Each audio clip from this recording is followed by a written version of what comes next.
Sobre a sua bondade, nós vimos muitos salmos escritos e como percebemos o que motivava os salmistas a falar sobre a bondade de Deus. Eu vou ler uma série de versículos encontrados nos Salmos, e eu quero que vocês ouçam com atenção. Salmo 107, 21. Louve ao Senhor pela sua bondade, pelas suas maravilhas para com os filhos dos homens. 107, 15. Ele ama a justiça e o juízo. A terra está cheia da bondade do Senhor. 33, 5. Proferirão abundantemente a memória da tua grande bondade e cantarão a tua justiça. 145, 7. Pareceria sem dúvida se não cresce que veria a bondade, pereceria sem dúvida se não cresce que veria a bondade do Senhor na terra dos viventes. 27, 13. A minha alma disse ao Senhor, tu és o meu Senhor, a minha bondade não chega à tua presença. 16, 2. Nela habitava o teu rebanho, tu, ó Deus, fizestes provisão da tua bondade para o pobre. 68, 10. Pois vais ao seu encontro com as bênçãos de bondade, pões na sua cabeça uma coroa de ouro. 21, 3. Não te lembres dos pecados da minha mocidade, nem das minhas transgressões, mas segundo a tua misericórdia, lembra-te de mim, por tua bondade, Senhor. 25, 7. Porque te glorias na malícia, ó homem poderoso, pois a bondade de Deus permanece continuamente.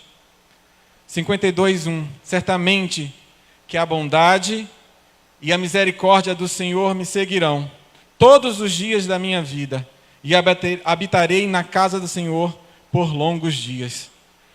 Vejam como esses poetas, os salmistas, evocavam, clamavam que o Senhor, por conta da sua bondade, agisse em seu favor com misericórdia. Nós recorremos a Deus e a sua bondade, porque sabemos que nós somos imperfeitos e dependemos dele.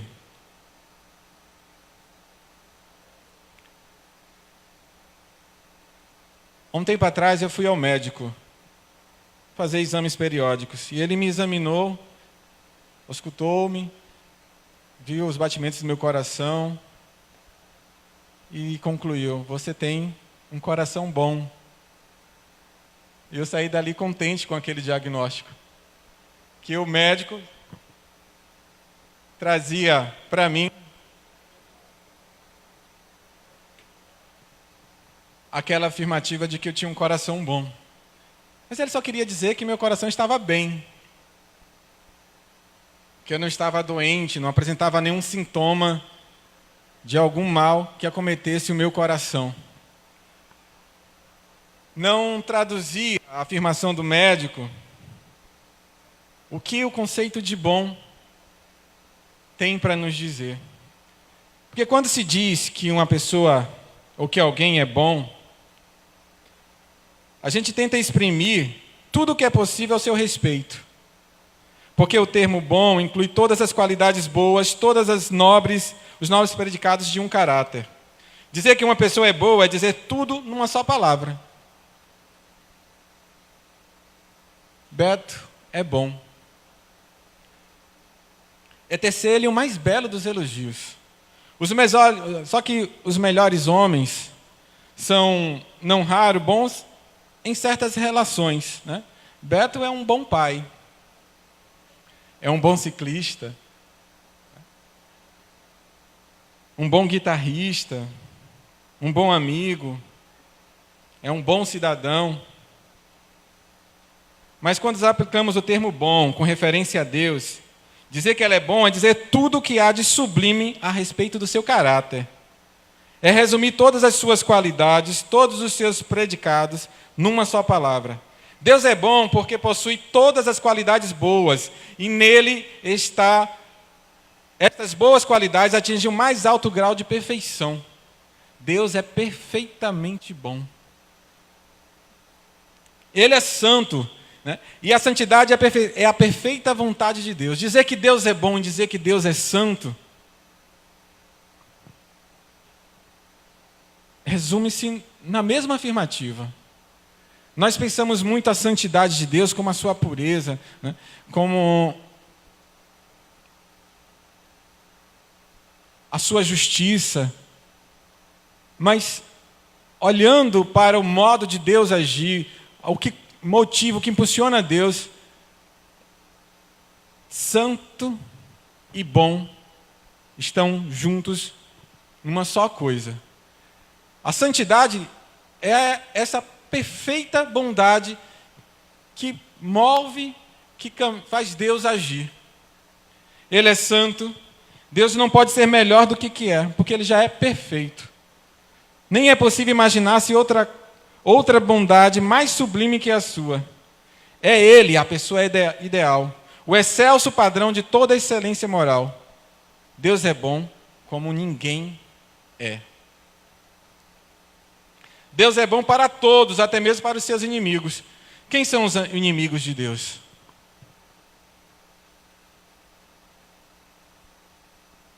Nós.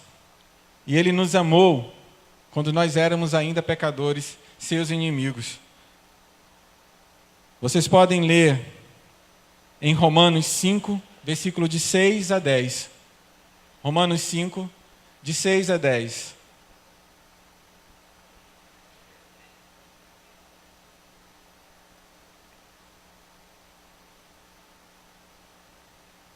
Thales? Quantos aqui trouxeram Bíblia? Opa! Vamos abrindo aí o livro, então. Romanos, carta escrita por Paulo aos Romanos, capítulo 5.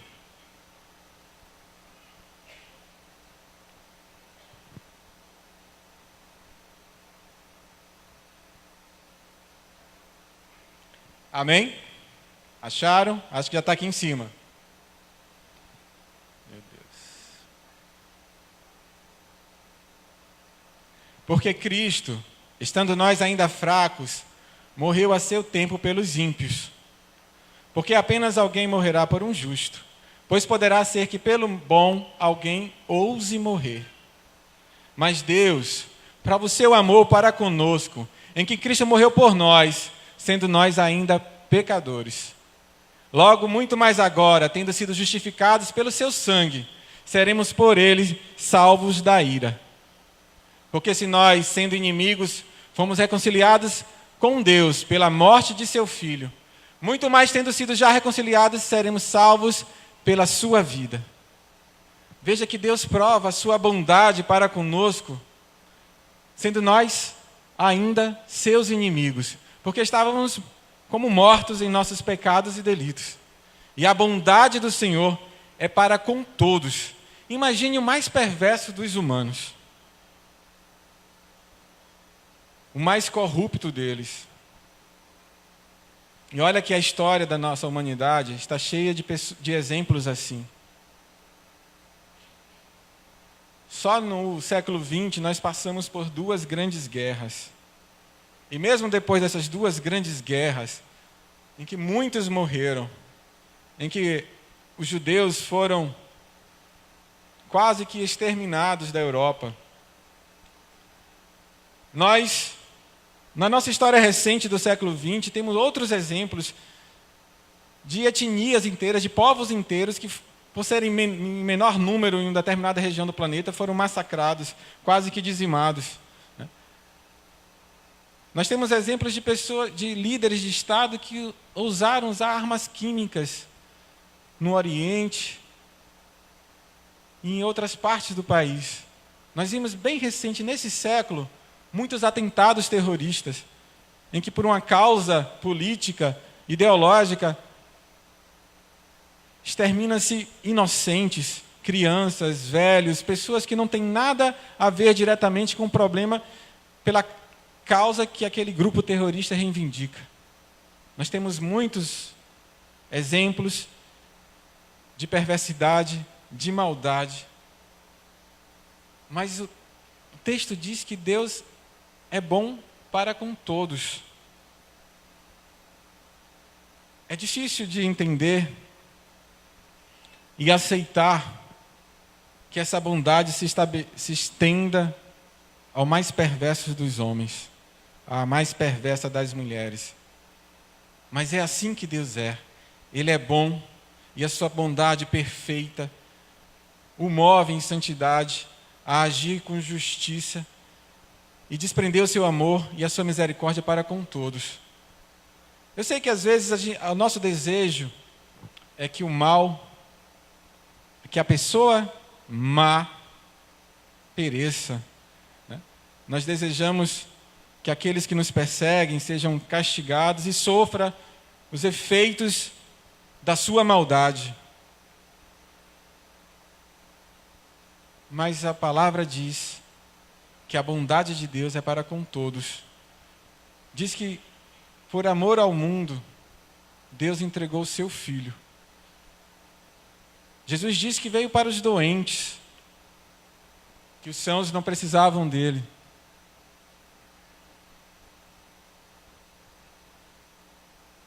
Então, faz sentido dizer que a bondade é para todos. A chuva que cai e rega a terra não cai de forma serena sobre o sítio do justo e o vizinho injusto cai uma torrente de águas que acaba as plantações. A bondade de Deus está sobre todos nós, bons e maus. E o texto de Romanos nos afirma isso. Que nós todos, toda a humanidade, todos os filhos de Deus, estávamos mortos em pecados e delitos, e Ele nos amou mesmo assim. Então, partindo da mais alta ideia que se pode fazer da bondade mais elevada da raça humana, temos de elevar-nos muito ainda para alcançarmos a ideia da bondade de Deus. Nós conhecemos, talvez perto da gente, pessoas que transparecem a bondade de Deus, não é verdade? Você olha e fala assim, como Ele é bom, olha como seus atos são bons, como Ele se desprende, como Ele não é egoísta. Mas por mais que conheçamos alguém assim, entender a bondade de Deus, é preciso que superemos esses exemplos, porque a bondade dEle e a sua justiça é mais elevada do que toda a bondade humana. Como nós dissemos no início, nós, por conta das nossas limitações, a bondade se manifesta em alguns dos nossos relacionamentos. Mas Deus, Ele é plenamente e perfeitamente bom. E essa é uma grande diferença entre a bondade humana e a bondade de Deus. Porque a bondade que ultrapassa toda imaginação humana. Assim é a bondade de Deus. Não há realmente comparação entre a bondade divina e a humana. O próprio versículo de Romanos, o próprio texto de Romanos 5 que nós lemos, diz que pelo justo, talvez alguém se disponha a morrer.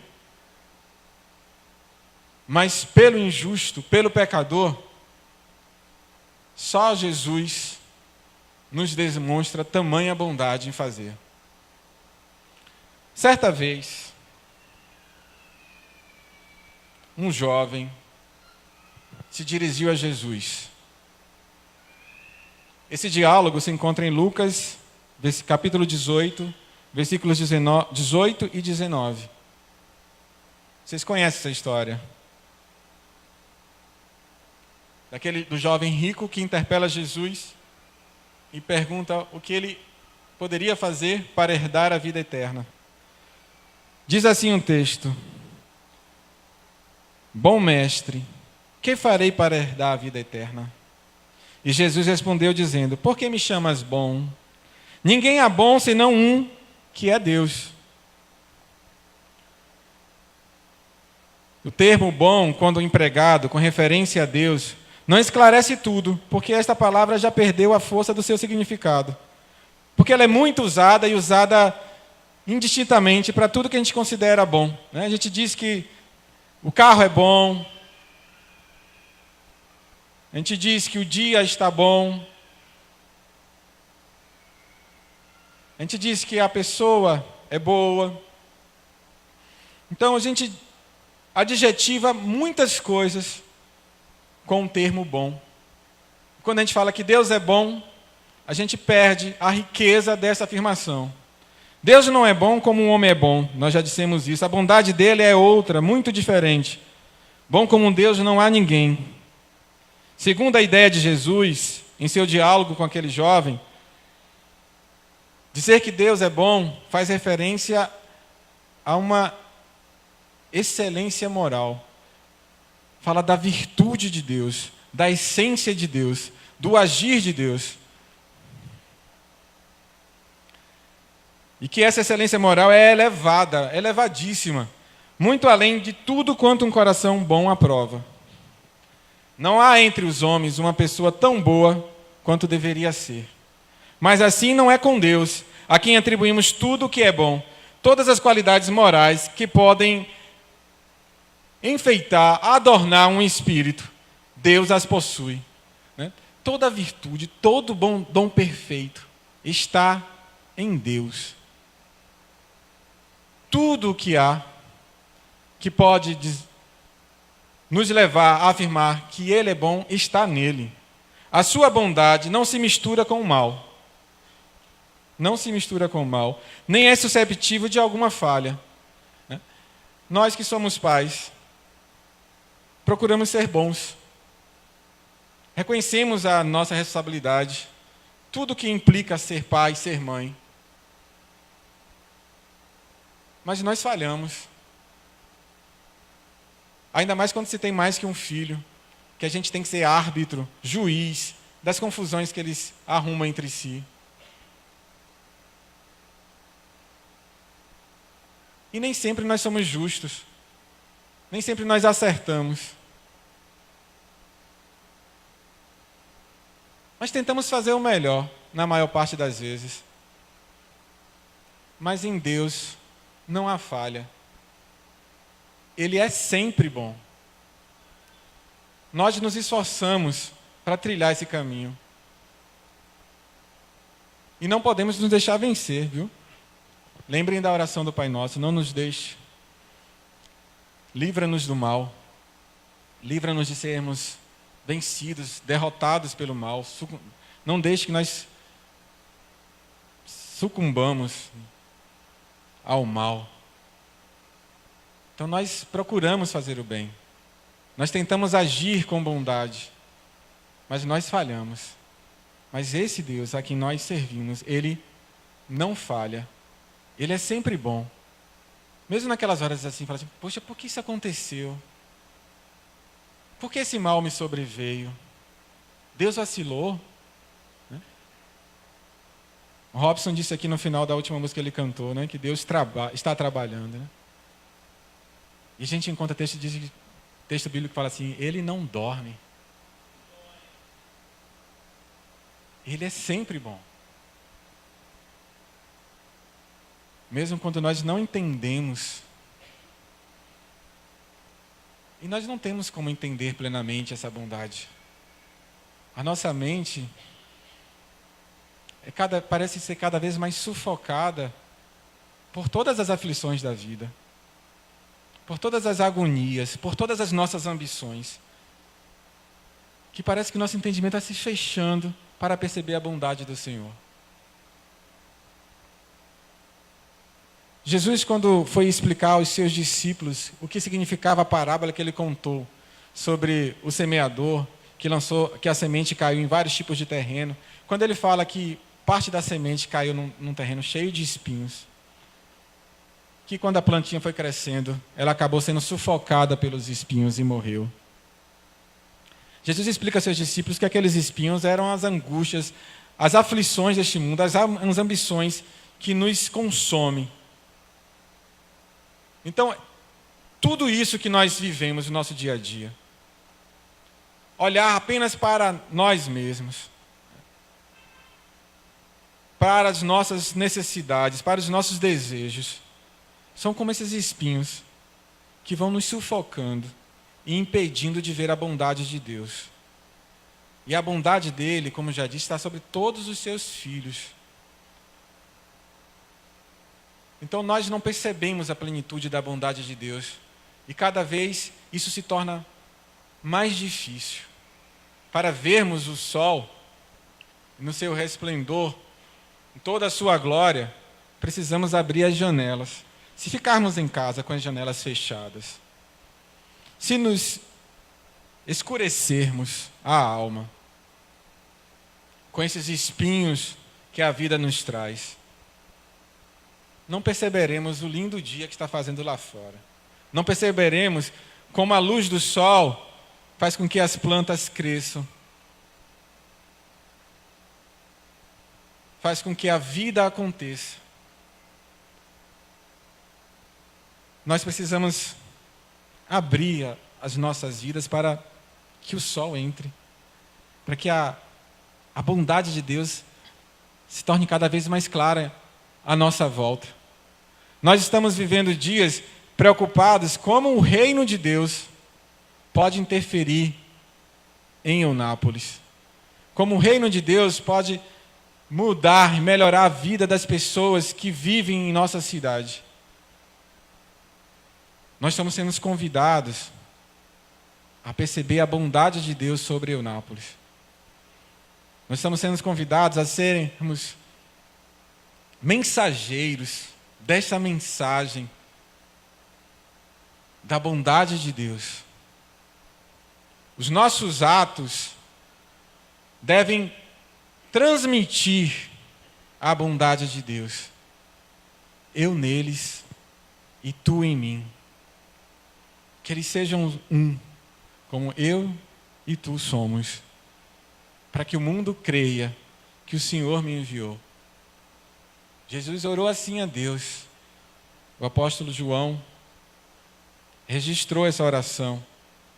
Nós a encontramos no capítulo 17 do seu Evangelho.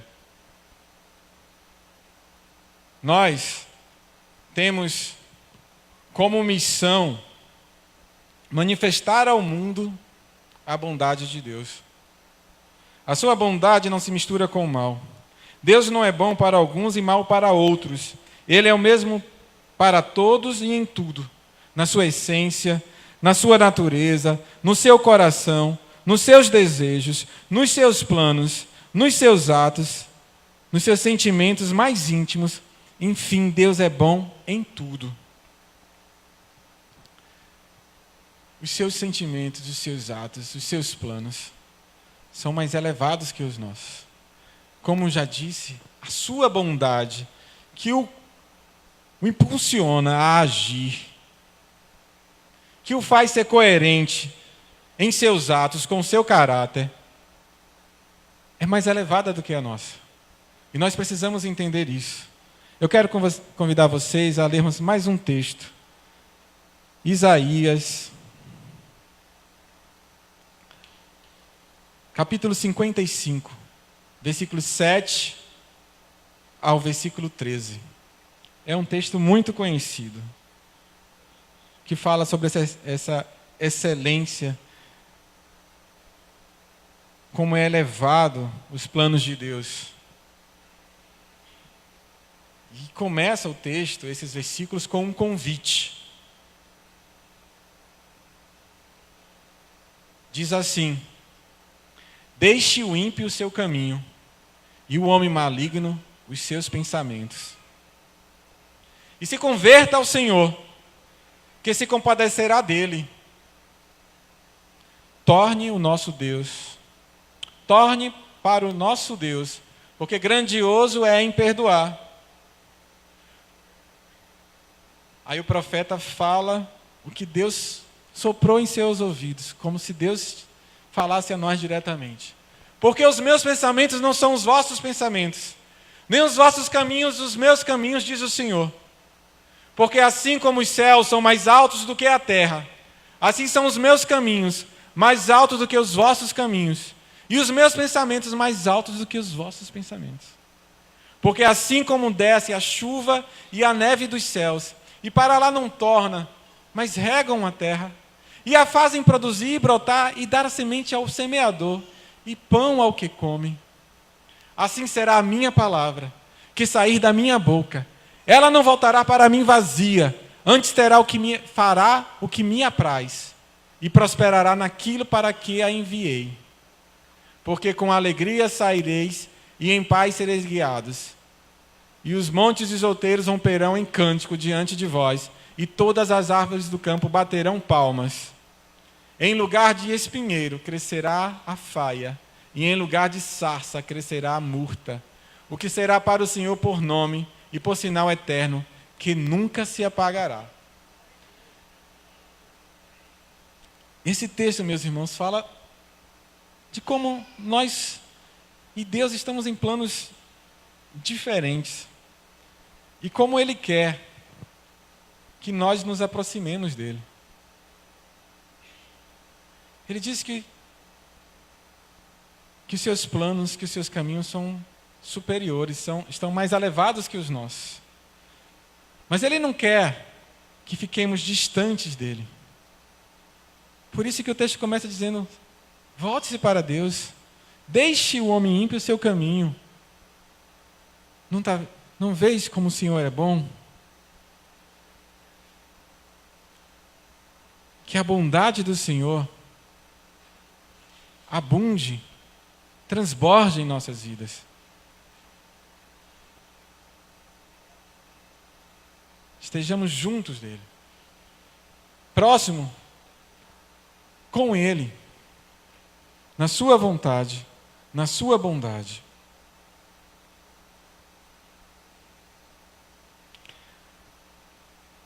A ideia do caráter de perfeita bondade de Deus, a essa ideia temos que acrescentar a de que todas as suas ações, todos os seus atos, concordam sempre de maneira perfeita com o seu caráter. Com os sentimentos mais íntimos do seu coração.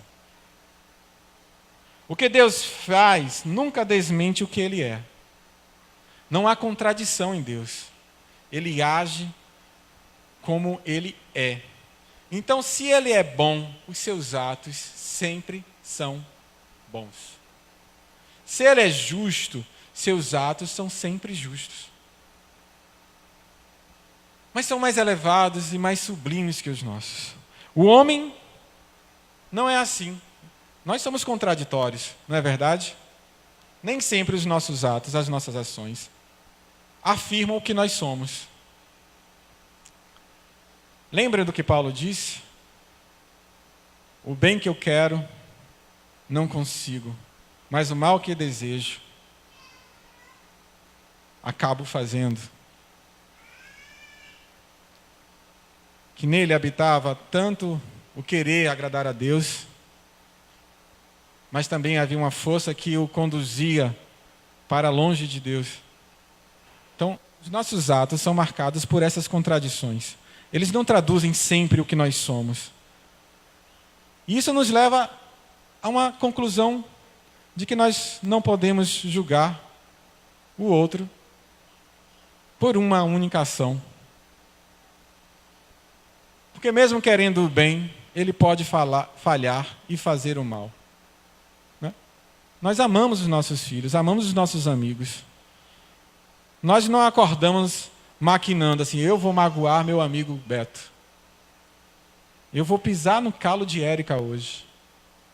Eu vou ser grosseiro com a Bia, com o Vitor. Mas às vezes ao longo do dia, pelas circunstâncias,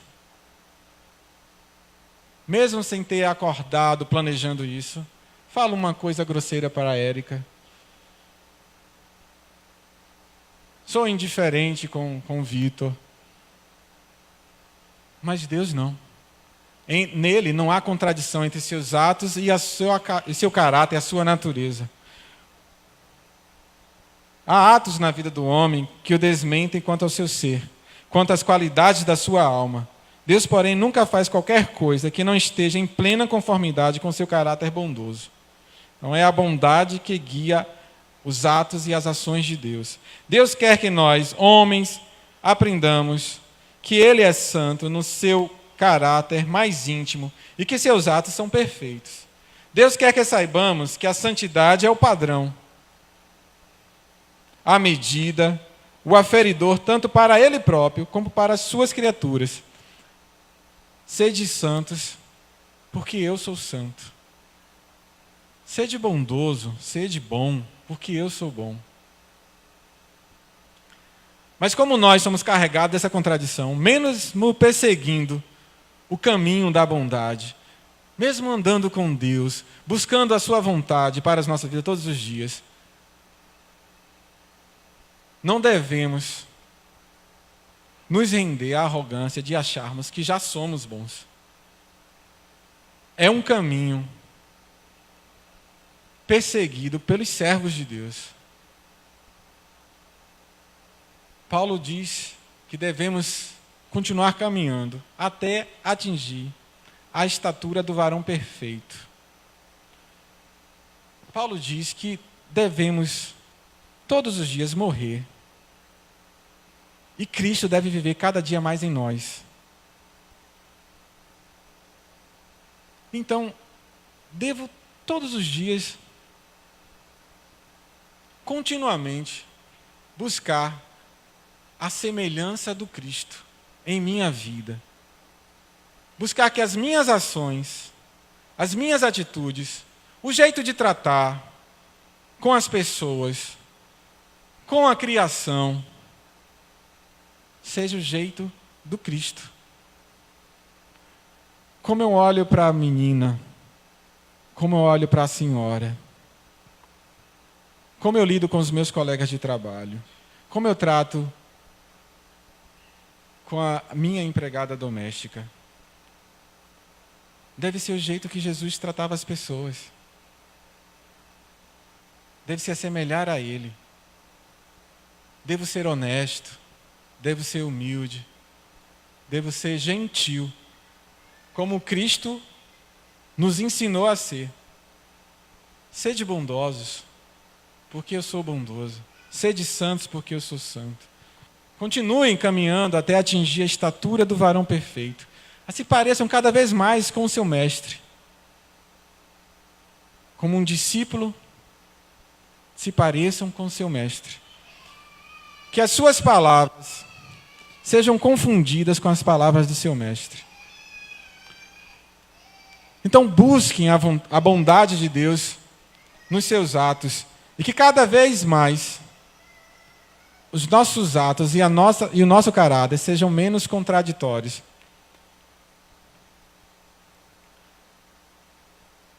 Deus quer que saibamos que a santidade é o padrão, a medida, o aferidor, tanto para Ele próprio como para as suas criaturas, para nós. Sede vós, pois, perfeitos, como perfeito é o vosso Pai que está nos céus. Mateus 5, versículo 48. A própria natureza, o mundo criado, os planetas, o universo, nos ensina alguma coisa acerca da bondade de Deus, não é verdade? Quando nós acordamos de manhã e vemos aquele dia esplendoroso, a gente fala, Deus é bom.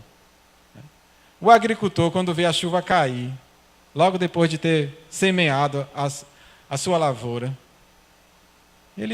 o seu coração se enche de alegria e ele fala, Deus é bom. Não há nada que ele pudesse fazer se Deus não mandasse a chuva. Mesmo que ele tenha arado a terra, escolhido boa semente, plantado na época correta, se Deus não lhe mandar a chuva, todo o seu trabalho é vão. Então a natureza nos fala um pouco acerca da bondade de Deus. Mas há uma expressão que revela com perfeição essa bondade. A vida de Jesus, no caráter e na morte de Jesus, nós encontramos essa expressão máxima da bondade de Deus. Por que nós sabemos que Deus é bom para conosco? Porque Ele enviou o seu Filho, para que todo aquele que nele crê não pereça, mas tenha a vida eterna. Essa é a expressão máxima do amor de Deus. A entrega de Jesus. Só na vida de Jesus é que se pode revelar completamente o caráter de Deus. João diz que ninguém jamais viu a Deus, mas o seu Filho, Jesus, é que nos tem revelado. ninguém jamais o viu, mas o seu Filho Jesus é que nos tem revelado. A revelação de Deus a nós é feita com clareza na vida de Jesus, na pessoa de Jesus, na sua vida, na sua morte e na sua ressurreição. É Ele que nos revela de forma clara e objetiva o quanto Deus nos ama. Quem, pois, quiser saber se Deus é bom ou não, deve acompanhar Jesus em seus sofrimentos, em seus trabalhos e em seu sacrifício.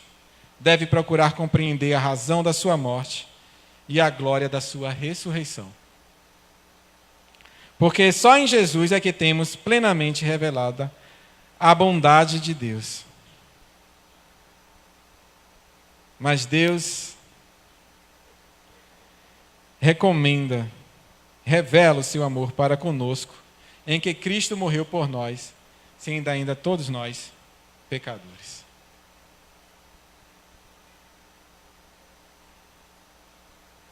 Eu sei que os dias são confusos e que é mais fácil ver o mal,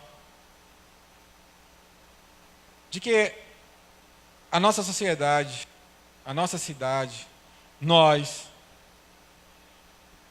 temos nos segregado, nos isolado, nos preocupado cada vez mais apenas com nós mesmos. E que isso dificulta a nós, em nossos dias, percebermos na sua plenitude a bondade de Deus. Porque estamos olhando para a gente o tempo inteiro.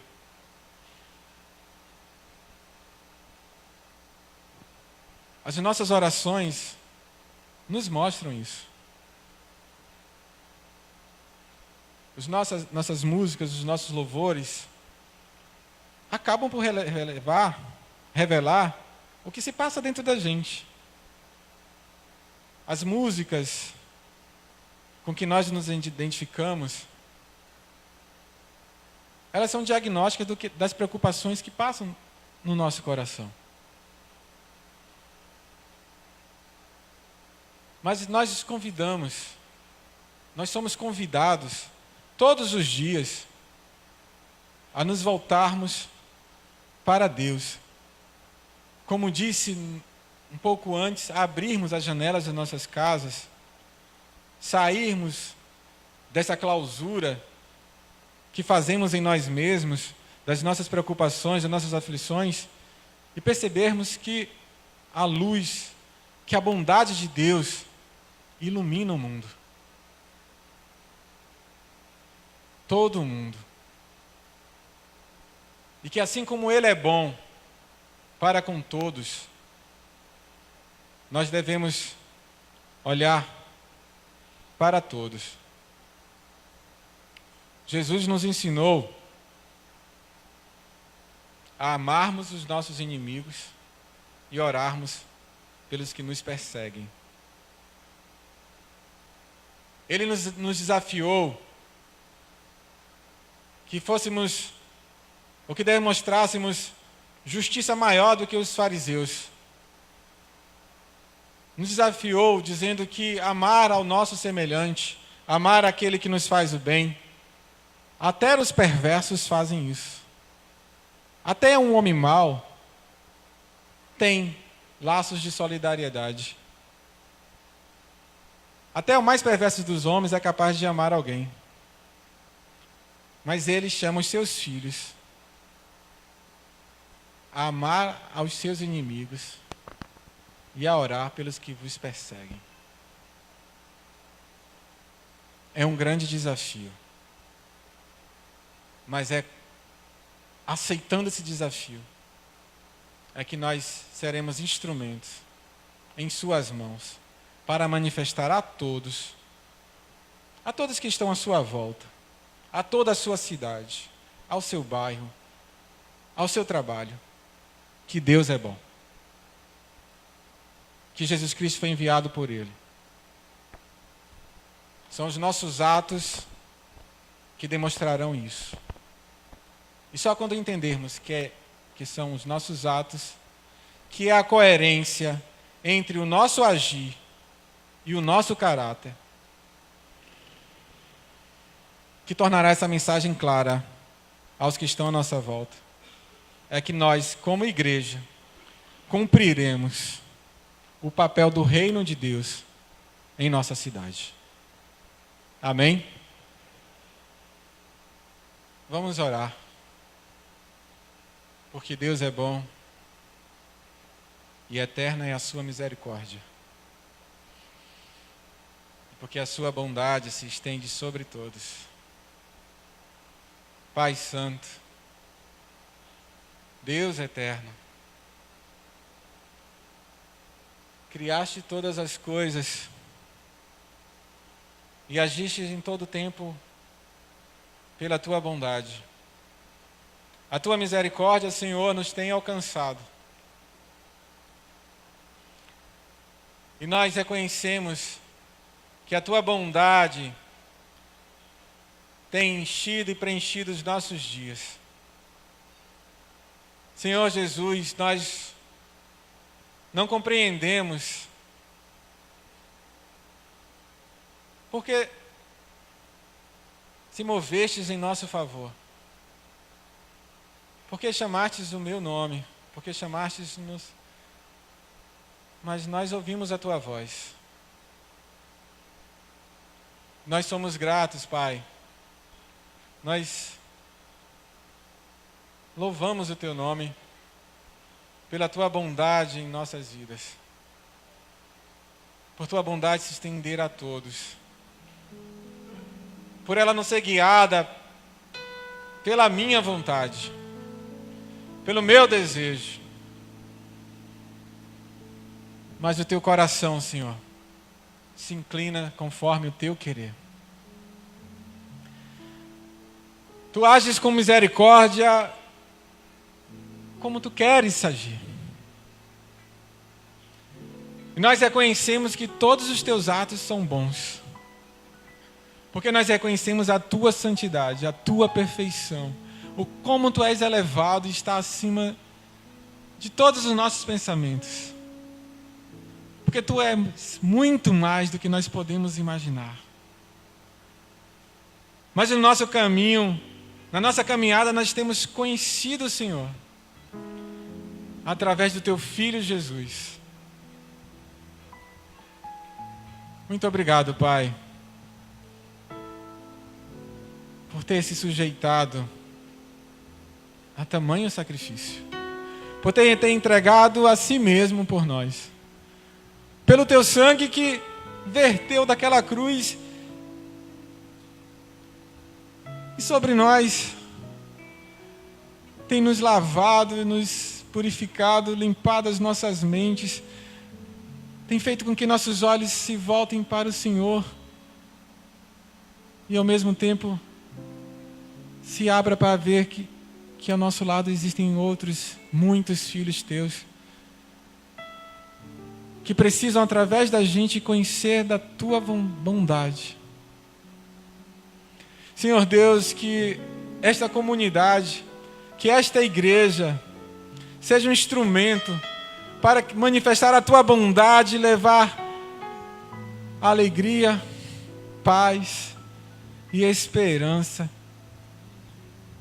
àqueles que estão tristes, em conflito e desesperançados.